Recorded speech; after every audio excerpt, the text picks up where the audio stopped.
குமாரனோடு நம்மை ஒட்ட வைத்த தெய்வம் சாதாரணமாக ஒட்ட வைக்கல. அவரை புளிந்து பிரேசலாட் அவருடைய ரத்தத்தை சிந்த வைத்து ரத்த சம்பந்தமாய் நம்மை சேர்த்தாராமே.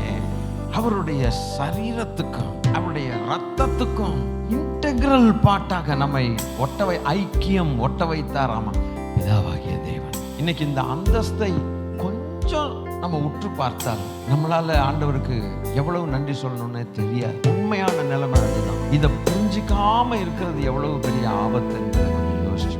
அவருடைய ரத்த சம்பந்தமான மனுஷர்கள் இன்னும் ஒரு படி கூட ஐக்கியத்தின் அளவு கூட. நெகமும் சதையும் போல ஒரு திக்கு ஃப்ரெண்ட் இருந்தா அந்த ஐக்கியம் எப்படி இருக்கும்? அதை விட ஒரு சொல்லி முடியாத ஒரு ரத்த சம்பந்தமான ஐக்கியம் எப்படி? அப்போ அவருடைய அன்பின் அகலம் ஆழம் நீளம் உயரம் இன்னதென்று அறிகிறதுக்கு கெப்பாசிட்டி நமக்கு கிடையாது. We don't have capacity to understand because of the fallen nature. ஆனால் அவருடைய அன்போ அப்படி துடிக்குதாமே.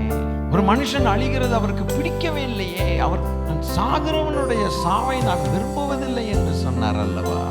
துன்மார்க்கன் அழிவதை நான் விரும்புவேனோ என்று சொன்னார். அவன் மனம் திரும்பி வரணும் அல்லவோ என்று நான் விரும்புகிறேன் என்று சொன்னார். ஆத்மாக்கள் மேல தவிக்கிற தெய்வம். இன்னைக்கும் அரகுற விசுவாசம் அரகுற ரட்சிப்போட யாராவது உட்கார்ந்துருந்தீங்கன்னா அருமையான ஒரு வாய்ப்பு. முழுசாக சரண்டர் பண்ணியிருக்கேன். இந்த அன்புக்கு இணையாக ஈடாக எதுவுமே